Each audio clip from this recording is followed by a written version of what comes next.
Tim. Yeah. How are you? Life good? Microphone. Yeah. I'm Granby. And yep. Lovely. Just did a four and some change run with the Sam with the weighted vest.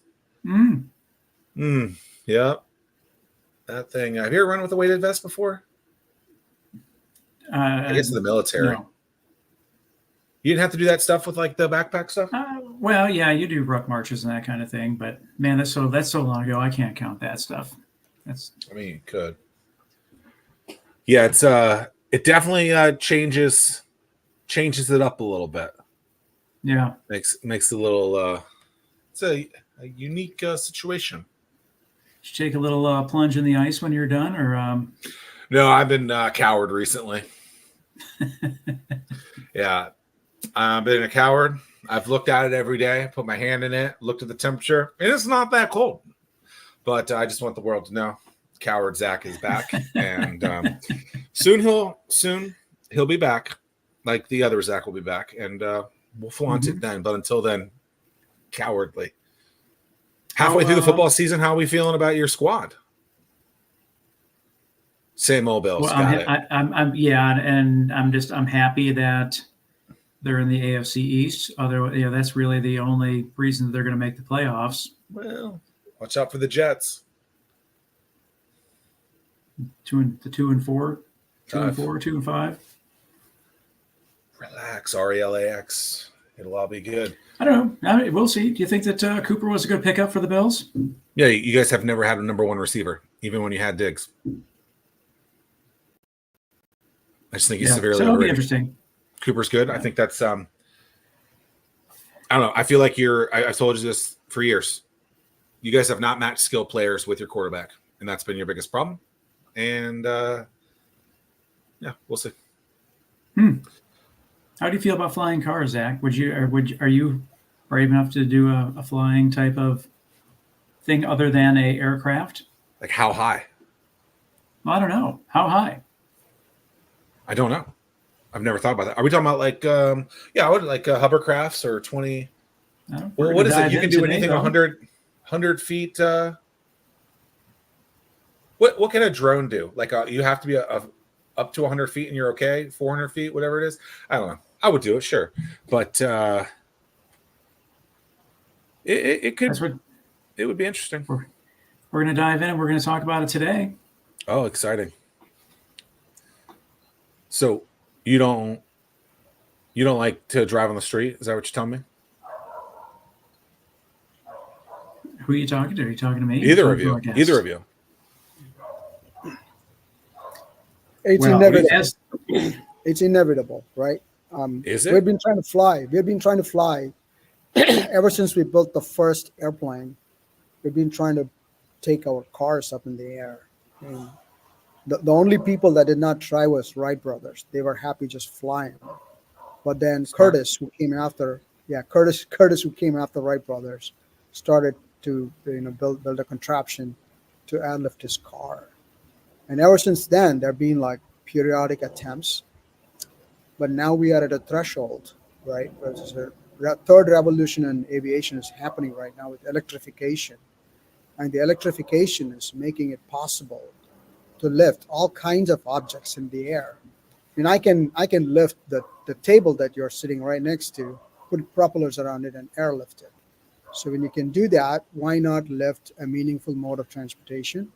Because we all want to land somewhere and then still drive to our final destinations. That need has always existed, and now that's very practical.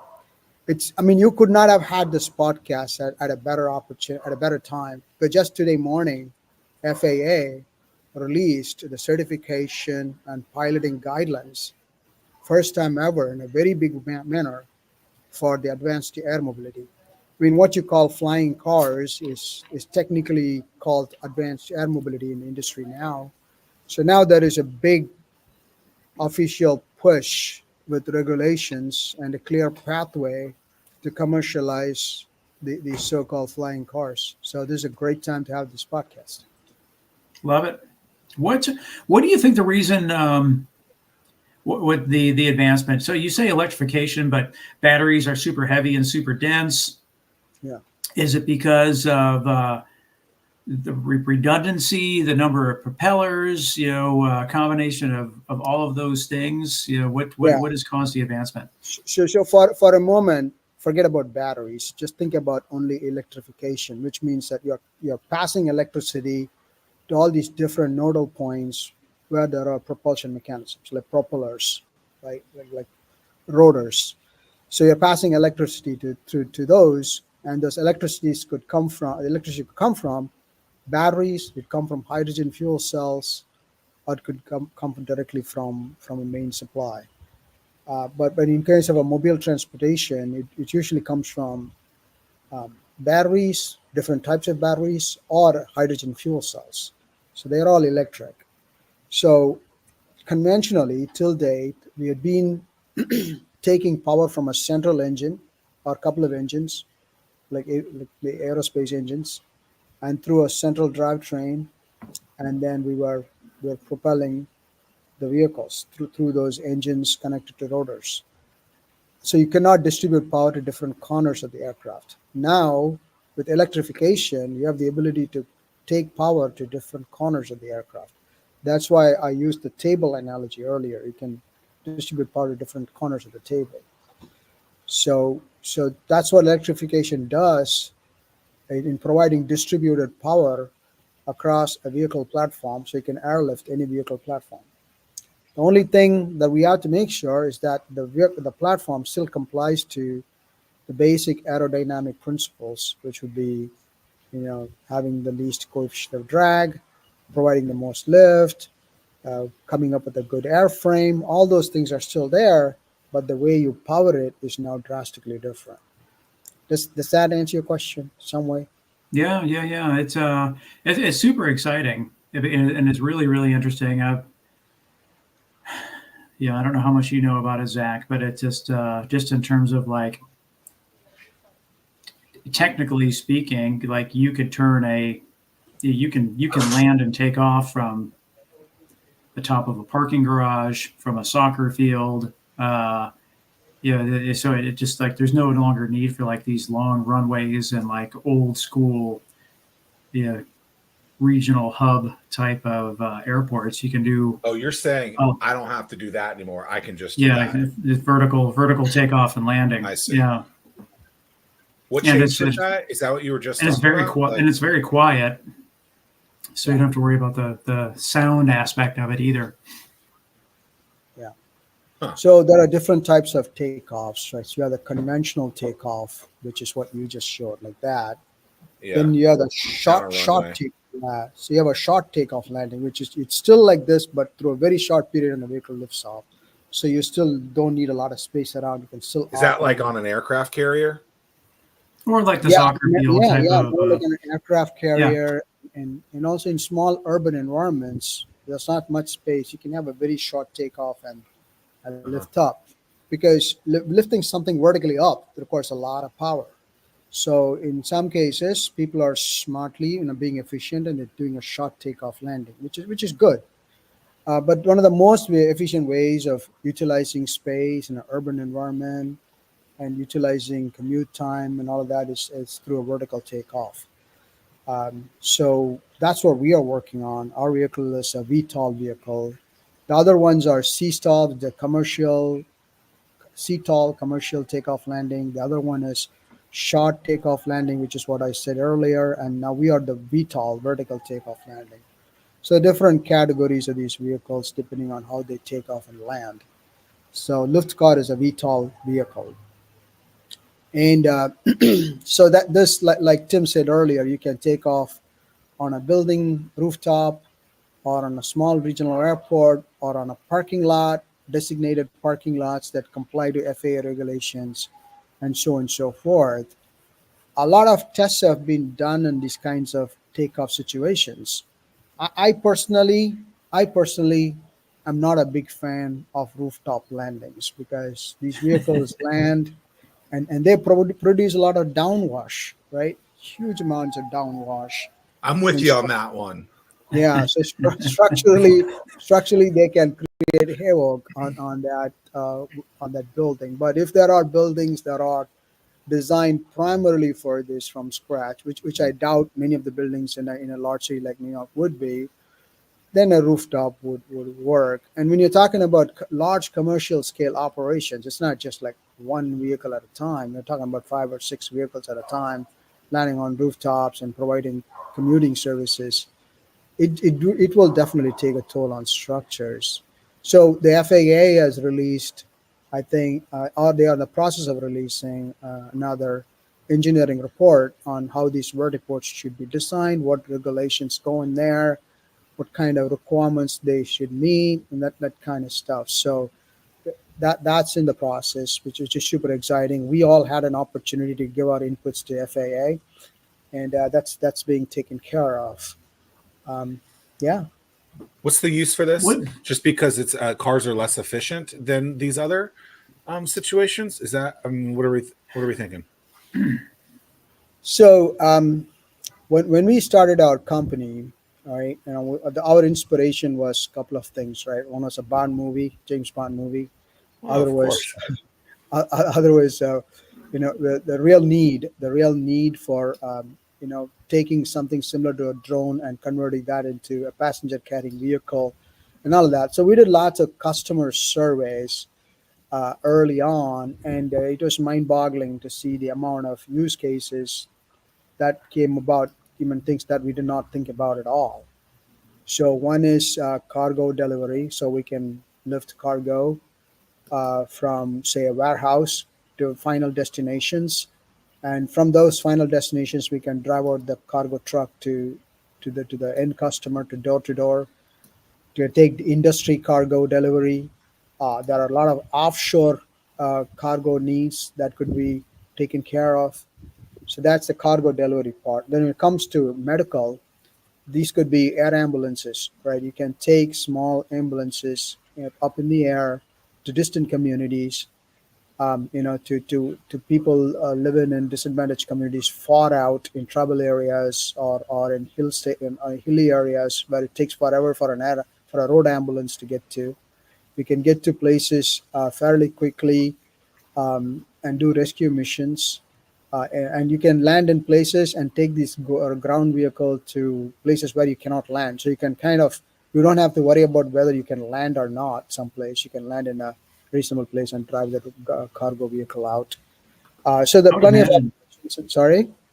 No, I would just imagine that 5 years, 10 years from now, we fast forward to see what emergency response looks like, and then if we look back at what's happening in Ashland right now, or Asheville right now, it would look almost archaic in terms of how that response was conducted. Exactly. And then one thing that I was enlightened by some people, particularly in the medical industry, was the cost. Right now, a lot of people do not take air ambulance as an option because it's extremely cost prohibitive. It's $5,000 to go, say, 50 miles or 100 miles, something like that, right?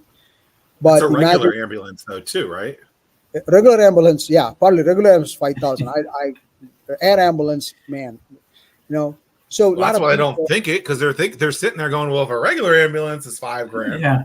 which is, I don't understand. Like, let's just talk. Like, I know this is the random Zach tangent that you don't want me to go on, but we're gonna do it. Why in the hell is an ambulance that kind of money? Like, what are we even talking about here? Like, that's just asinine to me. But they make you pay for the downtime. They're sitting out there in downtime. There is no downtime. Those things are on the road 24/7. You hear them all the time. Come on. They're probably going to their homes. I digress. Heavy sigh. But anyway, so imagine you make these air ambulances a fraction of the cost in terms of operations compared to current air ambulances. Just imagine how many people you can serve, right? And also, when we think about these vehicles, we think about ambulances, which is like 911, 911 type of emergencies, right? What about the second tier, third tier emergencies, or second tier, third tier medical needs, bringing people to hospitals, who are a lot of times they are discouraged coming to hospitals because they don't have the conveyance, or they don't have the ability to to pay for a commute. But imagine you make these vehicles a lot cheaper, and you can bring people from remote communities to hospitals.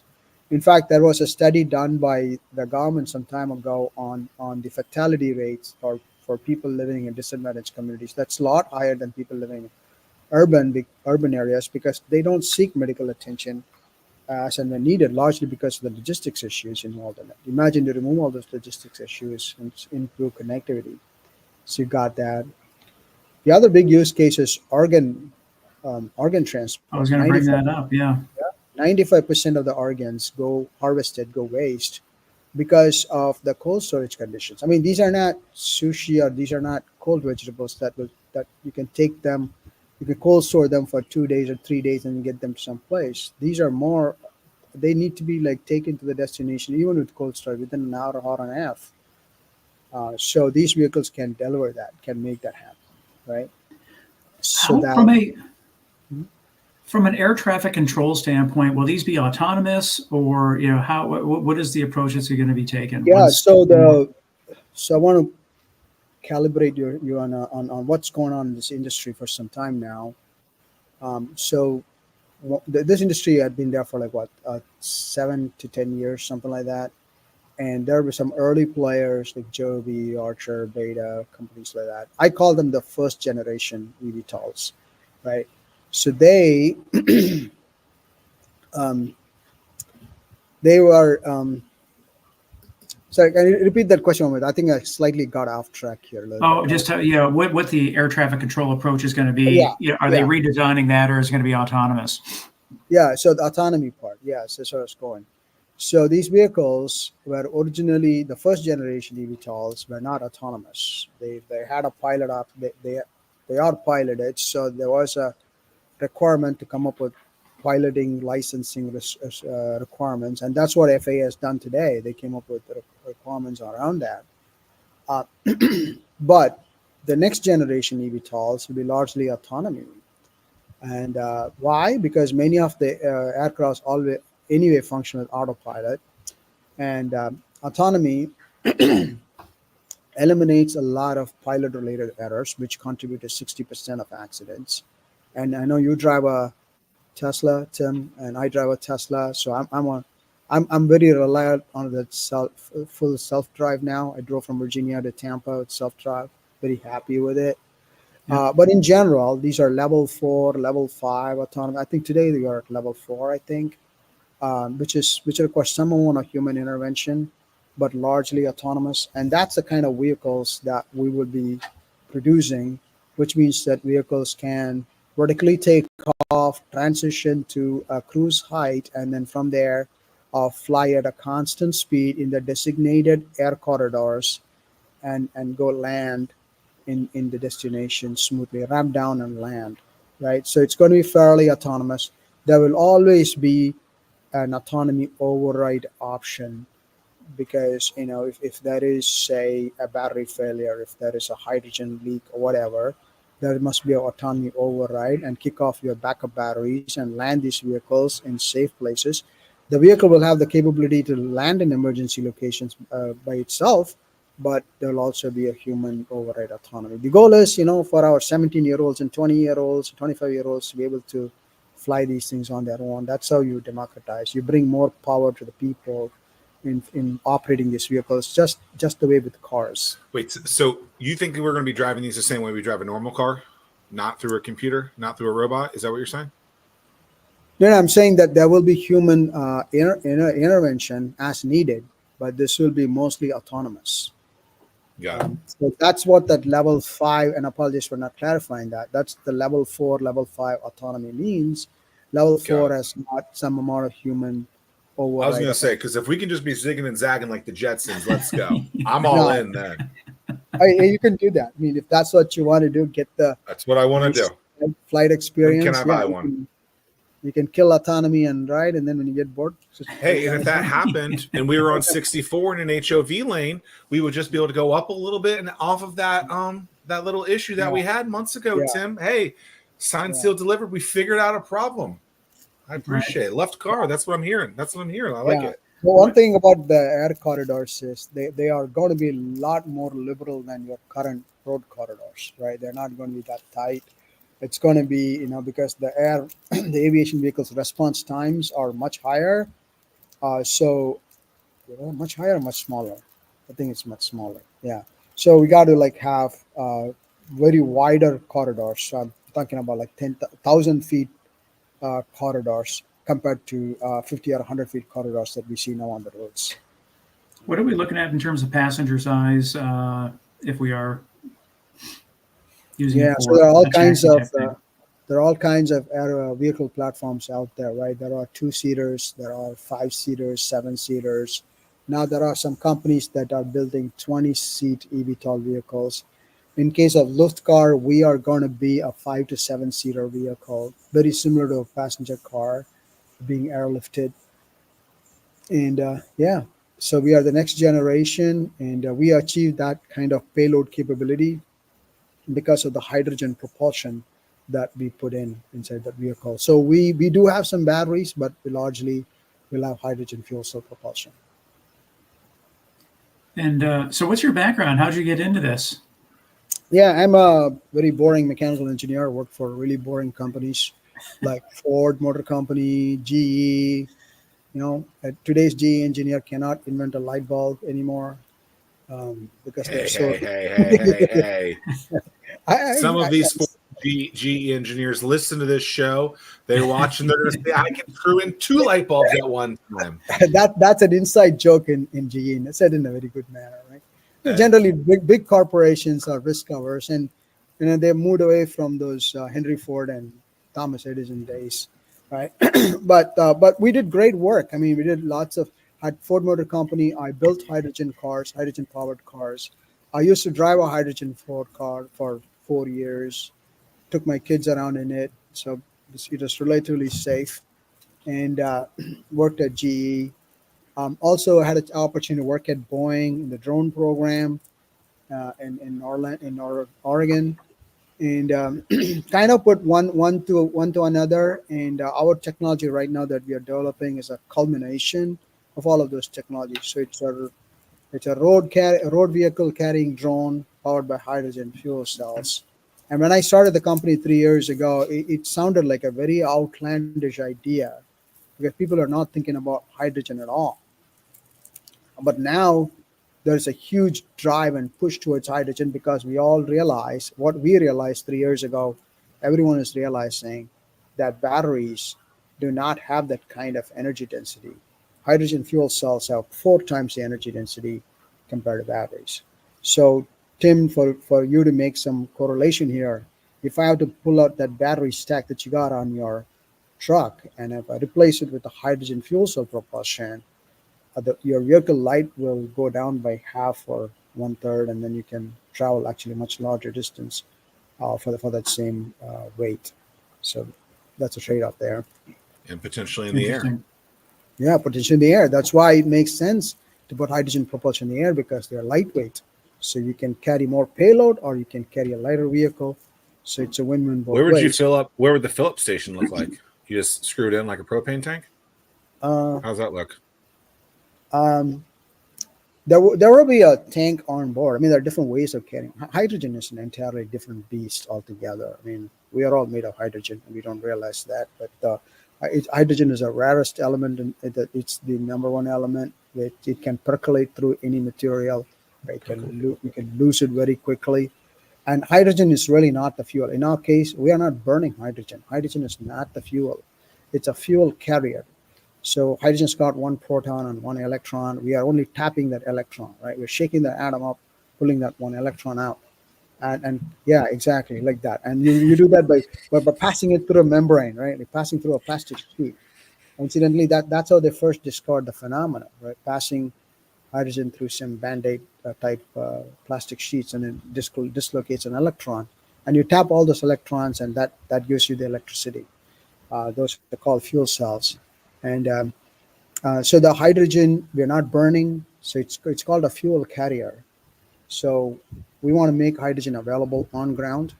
20 years ago, I used to drive a hydrogen car, but we could never commercialize that car because hydrogen was not available on ground in large commercial quantities. And ever since then, there had been a push towards making hydrogen commercially available, but then 2008 happened, which is when the automotive industry was hit very hard. I don't know if you guys remember that during that what is that, recession time. Mm-hmm. The automotive companies went, three of them went bankrupt, and Ford kind of survived, but they all pulled money out of the R&D. So the hydrogen car program took a backseat, and there was a vacuum for a while. And then a gentleman named Elon Musk, brought in battery companies into the United States and started putting batteries into his vehicle. And Tesla kind of rode that wave. So suddenly we are all talking about battery run electric vehicles, and hydrogen electric vehicles kind of took a back seat. But now in the last 5-6 years or so, the cost for making hydrogen has been coming down, and there have been a lot more innovations because of the funding effort, and also because of good research being done in all our Department of Energy labs in many places. And this huge infrastructure bill that is pushing towards making hydrogen in different locations, making hydrogen available in these corridors that would serve for transportation. $8 billion alone spent in 2024, this year, and next year, more money coming. A 10-year allocation for infrastructure funds focused on hydrogen. So all of that is taken up on a big scale. And we plan to have hydrogen available in strategic locations for refueling. Some of those strategic locations could be regional airports. Some of them could be very, very large power centers in across cities. But they will be available, and they will be used for refueling the vehicles. It's really, really interesting when you look back, just how many lessons learned that you can take just from like what Tesla's journey and how they started, and just how you watch the supercharging network expand, and the approach that they have taken with it. It'll be fun and interesting to watch hydrogen technology take the same approach. Yeah, that's what you said is super important, and that used to be an issue, right? The off-takers, which is like the Teslas that build the vehicles, or the companies like LuftCar that build the vehicles that use the fuel, versus the fuel providers, energy providers. We are not talking so much in the past. I mean, the gasoline companies, the fossil fuel companies are making fossil fuels, and then the automotive companies were doing their thing, hoping that the fossil fuels will be available. So they're kind of parallelly going together. But now the transportation and energy are converging at this point because of electrification, and because of hydrogen, they're converging even more. And that's why even they created a new department at the intersection of Department of Energy and Department of Transportation. Call it Department of Vehicle Technologies.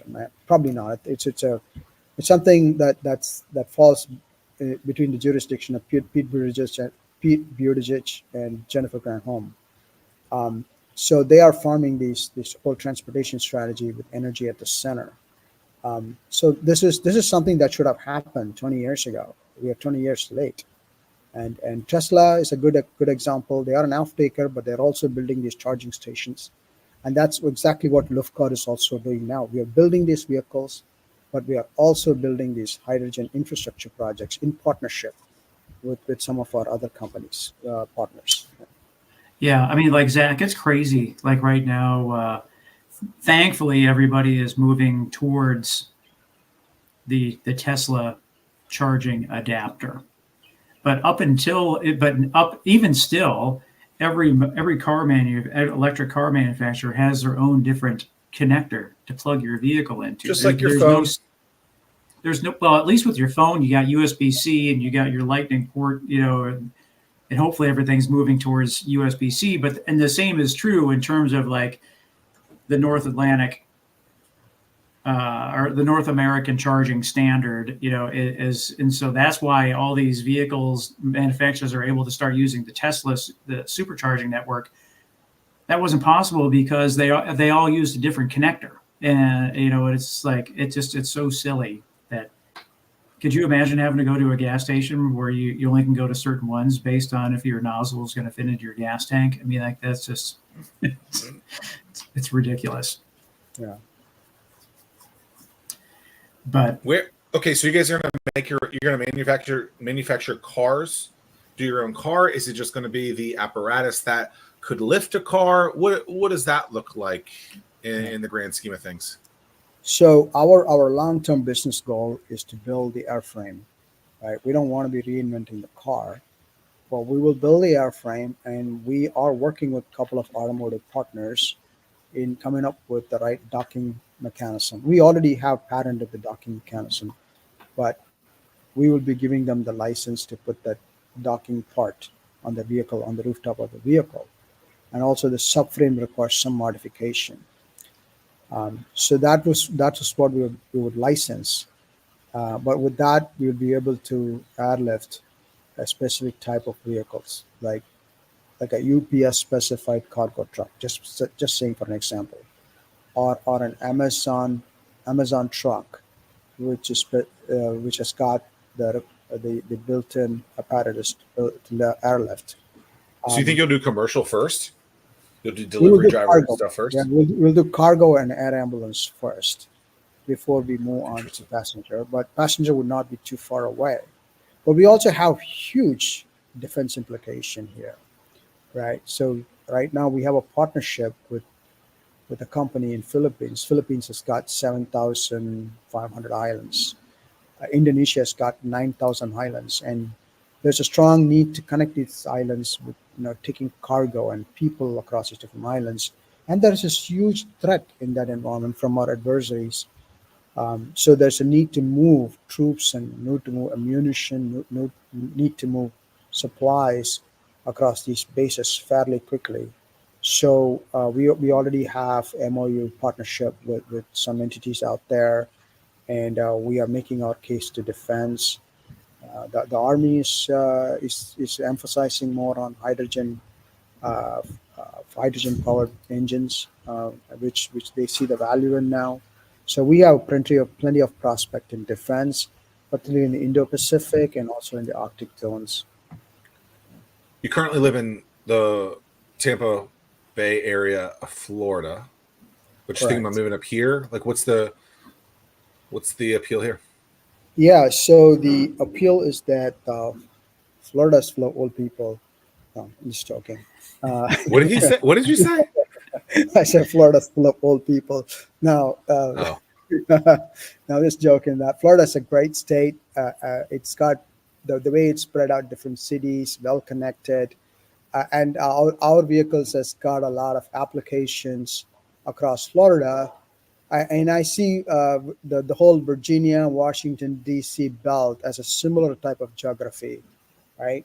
But the one thing that really is appealing about Virginia for us is about two things. One is the proximity to Navy and NATO and defense DoD in general, right? So we want to really build our vehicles there and demonstrate our use cases to DoD and have DoD divisions like test our concepts in there. So we want to be as close as possible. That's number one. And number two is I see there is a vision in Virginia for hydrogen. In some states you see more of interest in the air vehicle, but they're not so much keen or they're not up to date on hydrogen. In some states they are very keen on hydrogen, but they don't care much for drones or air vehicles or anything like that, or aviation in general. Um, but but Virginia has got a good balance, and that is a good healthy drive in new aviation technologies and new energy technologies, and they do understand uh, the importance of hydrogen. And there's a good vision that's being driven by the Department of Energy within Virginia. So all of these are good things for us, and it makes a lot of sense for us to move there. well, the well, I'm people ready of to. Virginia will be happy to hear that. Yeah, I'm ready to take a ride. Like when is this? Like, where are you in your product development, and what's your time frame looking like? Your timeline? Yeah, so we are right now building our prototype, and in 12 months we plan to have a two-seater vehicle that we want to give to FAA for validation, and then we'll see how it goes. And we will also have a hydrogen engine inside of that two-seater. So the FAA will take its time, 6 months to a year, to validate our concept. But while they are doing that, we will also be building a five-seater vehicle, which would be our commercial scale, which would again give to FAA for certification. So we are thinking about uh, 2 to 2.5 years of development time plus another year of validation. So by 2027, we will be commercial, 2026, 27 timeframe. And we will, as a company, we will achieve break even by 2028. I mean, it's just, gosh, as if starting a company is not hard enough. It's like with that, the time frames, are so difficult from your standpoint. So from a financial standpoint, how do you stay afloat, so to speak, no pun intended? I'm assuming you have to be venture backed in some capacity to stay alive long enough. Yeah, we have raised some capital, substantial capital, and which through which we did all our concept related work, and we built a lot of MOU partners around. And we are now raising additional funds. I was part of the 757 Accelerate. We are now raising additional amount to support our prototype builds. But we do have interest from several customers that once we demonstrate that first concept as a prototype, we will have follow-on investments. And we will also work with the Department of Energy Loan Programs Office to fund our subsequent development. Mm. So that's the current plan right now. I hear a lot of different pitches. I listen to a lot of different podcasts that have different companies in this space, and it seems like one of the things that a lot of people mention is the number of LOIs that have been signed. Do you think do these companies sign multiple LOIs, and then it's just a race to who can get to the finish line first, that they actually transact with, or how? It's just interesting to me. Yeah, the LOIs are kind of similar to the dating process, right? In this industry. Mhm. So like, hey, I'm seeing this technology partner, that technology partner. They are saying all the right things today. It seems to make sense for my long-term plan. So let's sign an LOI, right? Yeah. And then 6 months from now, you see another technology provider who's giving something that's at the lighter way, lower cost. Maybe they're at a much more advanced technology stage. So you work with them as well, but you kind of develop these relationships as you go by. But some of the LOIs that are most important are the ones that you do with your customers, potential customers. Like, well, we have an LOI from Advent Health, right, which would buy air ambulances from us. Just 2 weeks ago, or this last week, we got a purchase order from a cargo operator in Virginia. So we have a customer in Virginia. We also have a purchase order from a customer in UAE. Now, these purchase orders, all of these are conditional, right? Because we are still going through development. There has to be an FAA certification. So we put all those conditions within this purchase order. So these are all conditional purchase orders, but nevertheless, once you develop these vehicles, once they comply to all the regulations, we will have people buying our vehicles. Um, so that's the nature. We also have LOIs with certain airports where we would like to operate from, because that gives the more strategic plan for us, and it kind of locks our space within that operating environment, and so that's where that's why LOIs are more important. But we are just being very careful not to sign exclusivity with anybody Mhm. until for technology partners and customers. We're not signing exclusively yet because we don't want to bind ourselves into corners. That makes sense. That makes sense. Do you find that this is going to be a situation where certain states will allow this first? Will it be, the entire country? Will it be a certain city? Like, how is that going to roll My out? guess is countries. Yeah. Countries first? I think Well, certain countries are going to be the most. Correct me if I'm wrong. I just wanted to test myself to see how knowledgeable I am, but I think it's going to be. I do think that like the Middle East is pretty forward leaning. I think that Oh, so you think it'll happen over the there Pacific, first? the then Pacific Islands, I think are because they have a bigger need, but I'll let the expert talk. So yeah, no, that this is a fantastic conversation, right? This is the game. This is the game that's being played out right now. So there are some countries that are technology developers, right? The United States is a technology developer. We are also doing everything we can for adoption of these technologies in creating markets and creating air corridors, putting infrastructure on the ground. So we are a technology adapter country. We are also building these. Most of these, many of the eVTOL manufacturers are here in the United States. Um, and within the United States, you have some states that are taking the lead, right? So, for example, in the first generation eVTOLs that I was talking to you about, places like LA, Miami, Orlando, um, and to some extent San Francisco, I think, had taken the lead on air taxis, right?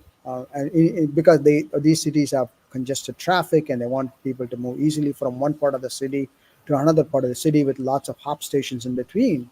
But that air taxis, uh, they, they, they, they're nice to imagine, but my viewpoint is that they still cannibalize on existing traffic infrastructure and existing investments. But at the same time, uh, they they um, they are also very expensive. People are paying a lot of money for these vehicles, for to be in these vehicles, be airlifted and dropped in one place, and then it takes a lot of time for these vehicles to get charged. So right now, the business case for air taxis are not that great, but the United States is spread out. So business case for regional transportation, where you're connecting cities, you're kind of going from Newport News to Richmond, from Richmond to Washington D.C. That makes a lot of sense because now you're actually providing an alternative to your interstate travel, and these vehicles can be in the air for a while, and they can be refueled with hydrogen or charged with batteries, and then they can go, so that you're reducing the cost of operations by bringing down the fuel cost. We're making these vehicles available a lot more. Um, Now, in some countries are also good technology adapters, like UAE, right? UAE does not produce any eVTOL vehicles on their own. They would love to have a manufacturing facility. In fact, we are talking with one of the cities to set up our manufacturing facility in UAE. That looks very promising. But they are early adapters, right? They don't have much bureaucracy. They're funneling down directions very fast, and they are bringing some of the American air mobility companies into a commercial reality faster. In fact, we are right now doing a major air corridor infrastructure project, and LuftCar is contracted in a big city in UAE. I guess you can guess the city, and in doing this air corridor project. And in fact, we just kicked off that project last week. So they are pioneering in bringing air mobility into a reality. Europe is similar to the United States, but they are more on the energy side. They're doing some good work on hydrogen propulsion. And there are many other countries like Philippines and India and another country, and that are really waiting for people to develop the technology and then bring it to them, right? Technology transfer, right? That's what they're waiting on. So they want to adapt. There's a strong need, but they don't have a lot of manufacturing or infrastructure goals yet, but they're just waiting for what we do and take it in through technology transfer. Now, China is a different case, right? China is doing its own thing with battery run vehicles, different types of airframes. In fact, most of LuftCar's competitors are in China. They are coming up with. They have been after my IP for some time now, but they also have similar type of airframes that carry ground vehicles. They are like proliferating on different types of airframes, sizes, right? Two-seaters, five-seaters, quadcopters, VTOLs, that kind of stuff. And they have created a very shorter um, certification time span to bring their companies to commercialization faster. And many of them are operating now in UAE. So if you go to UAE, that's a battlefield for American OEM companies versus Chinese OEM companies and things like that. So it's a very interesting time that we live in. Stafford isn't the Stafford Airport? Aren't they trying to put something together in Northern Virginia? Yeah, actually, 3 years ago, I was at Stafford Airport, and I was one of the first guys to talk about where to put hydrogen refueling facility in and stuff like that. We talked about this in Winchester Airport as well 3 years ago, Hampton Roads Airport. So we pretty much laid out the ground some 3 years ago. I'm sure we all learn from each other, but I think there is now a new CFI grant initiative that you know I don't want to say too much. I want to steal anybody's thunder here. I think some airports have been selected to be part of that CFI grant, and Stafford could be one of those airports. I don't know for sure, but that's where the hydrogen physics are being put in, and that will be the corridor for refueling and operations of ground vehicles as well as eVTOLs. Okay, so Tim. No, it does seem that Virginia, I agree with you, it does seem to be pretty forward leaning, and this seems to be an area that they're trying to push their chips in to try to make this happen. Is there a, let's play devil's advocate, like for the people that are like I don't want that like in my airways, I'm scared, like how much of that in America, at least, maybe not overseas, like how much of that do you think is going to be a setback so that this never happens here? Or at least, you said 28, what's the realistic time frame, like to really see the, like, because I know what people are going to be thinking is they're going to be thinking of the Jetsons, right? Yeah, and they're going to see them flying around, and they don't want that. They're going to be scared. What happens if they crash into each other? It hits my house, all that kind of stuff. Yes, there's some other opportunities on there that are great, from deliveries, from ambulance, air ambulances, from a safety perspective, from first responders, all that makes sense. But what about just the people that are like, yeah, I don't know, I don't see it, I'm scared. I like, how do you push back on that? Yeah, so there's a big social acceptance factor to this, right? So one is, I think one of you talked about the sound levels, right? Yes, there are some manufacturers that say that, hey, the sound levels are not that bad, but I have seen vehicles that make really bad sound, right? So I mean, we live in a Navy town where there's a lot of loud noises, so I mean, that's a given. I feel like we're used to that. Like, sound wasn't the first thing I was thinking of. It may not shock you much, but if I fly on a vehicle like that here in Venice Beach or Apollo Beach in Florida, very peaceful communities, they're going to get really upset. So that's why complying to the regulations on the sound levels is very important. Having emergency landing situations and risk aversion for these vehicles should be important, and so those things have to be designed in. If there is one accident of this kind sometime, it's going to be a very detrimental thing for the whole industry, right? And then we did have a couple of crashes before. Not LuftCar, but a couple of competitors had crashes during experimental stages, which is okay. It's okay to have crashes during experimental stages on remote areas where there are no people, compared to having such incidences later on. So it's all part of the learning process. So I think the design community as a whole is fairly mature, and aviation. Uh, it's all about educating the people about this industry that's coming. There's a need, and also demonstrating the safety of this technology.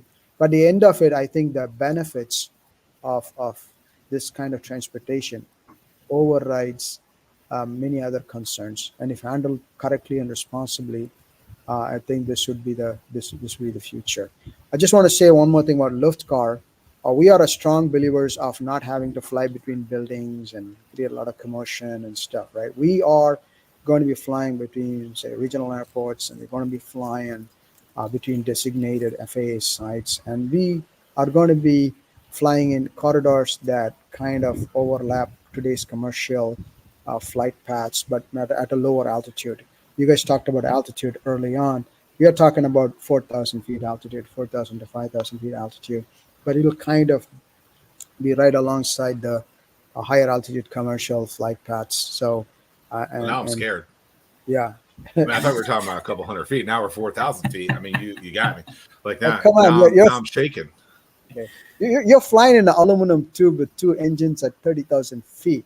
Well, do pilots actually drive those things? Do pilots actually fly those things any day? Or are they fully automated, you think? There will be the initial versions that would be Yeah, but like an actual airplane these days, are pilots actually driving those things? Are they flying? No, they are there, but they use the vehicles are mostly do autopiloting, but there is a pilot there and operating There, it. yeah. Yeah, overseeing it. Yeah, I mean that's just one thing right now about society that really, really gets me going in terms of like, there's so many new technologies that are on the horizon, and the media will catch on to something, and it's all about eyeballs and clicks, and they're going to take, they don't even necessarily, they're going to take whatever side is going to get them the most clicks, and the fear aspect is what's going to get them. And so like it's the same argument with full self driving. You know, it's just the 4 people have died, or but yet without it, there's 40,000 traffic accident deaths a year. You know, initially up front, yeah, there's going to be some mishaps that happen, but the overall good, I 100% agree with you that it is going to make things safer, better, for everybody. And it just overcoming the devil's advocate part it makes me kind of crazy. Look, I'll be the first to like push back, against the media, but I don't know if the media is hurting those these situations the way you're saying. Like, to me, it's more like this is something completely dramatically different than we've done before, and therefore people are questioning that. Anytime there is a Tesla accident, the immediate headline is Tesla full self-driving. You know, person at fault. This accident happened because of full self-driving.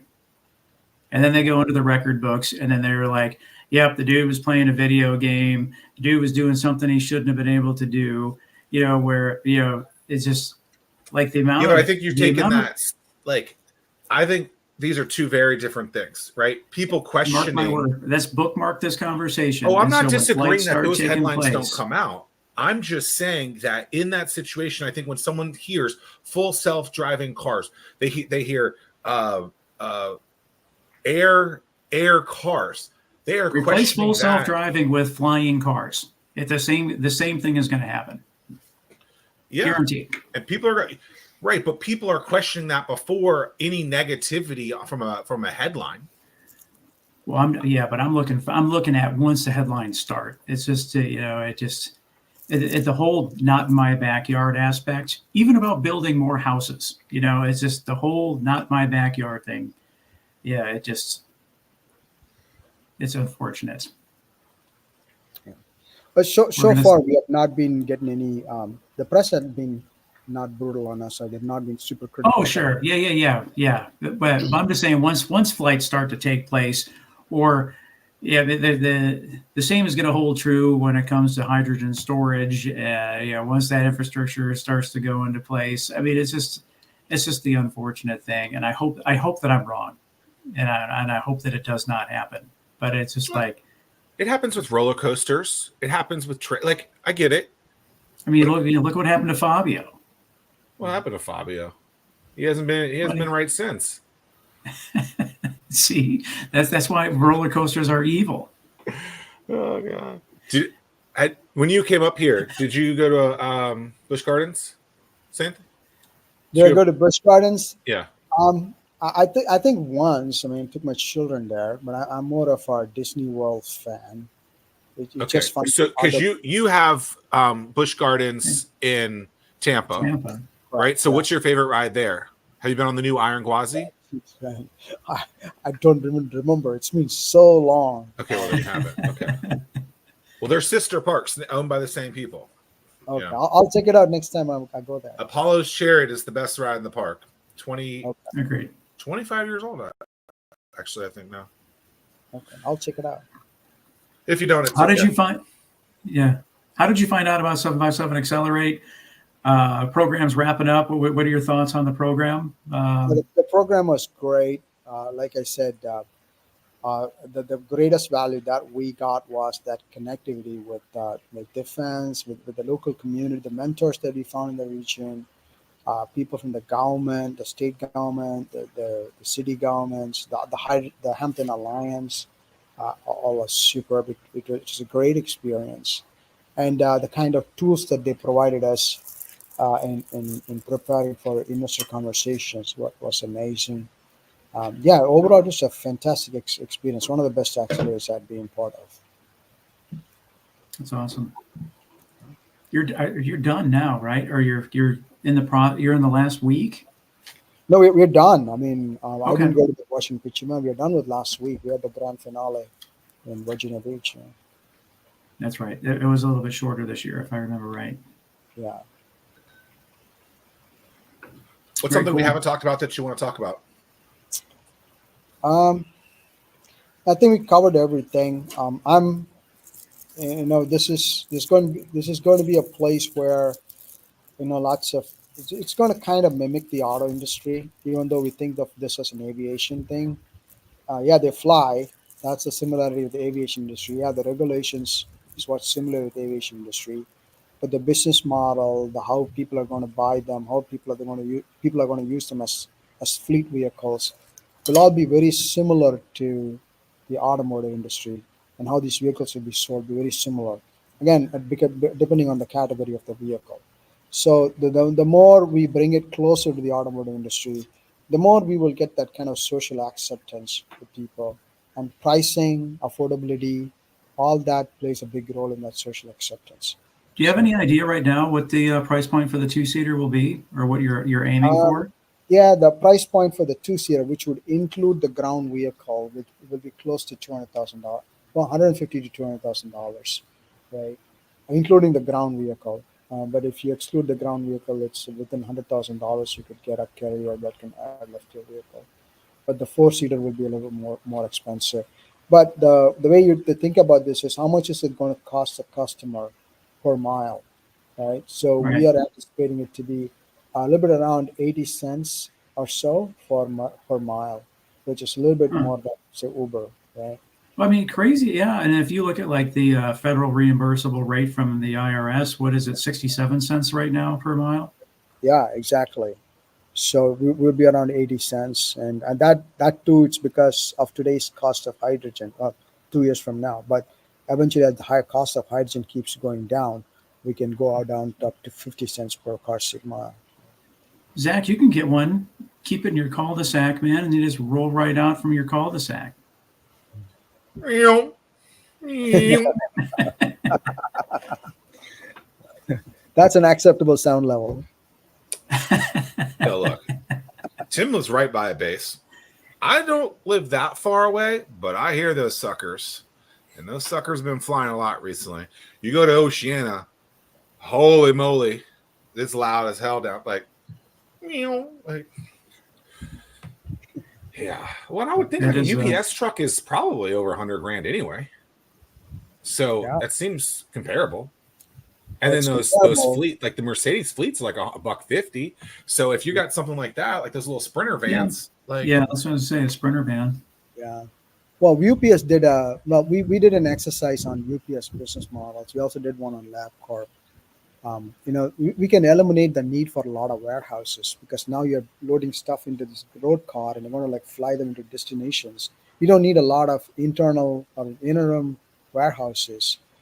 So there is a cost save for the company in logistics and distribution and stuff. So we did some calculations on that, and I can share that at another point when we have time.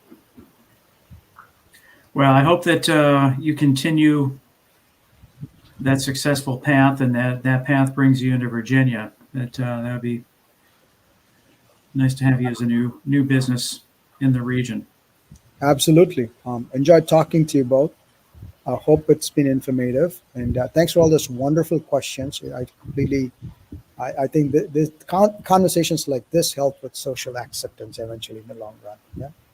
Yeah, I certainly agree, and I think that's Zach and I. We're curious people. And we're curious for ourselves, but yeah, just in terms of thinking about what other people may think as well. Yeah, I think I enjoyed the conversation as well. Awesome. Well, thank you both. Much appreciated. all Yeah, right. thank you. See you soon. Bye. Continued success.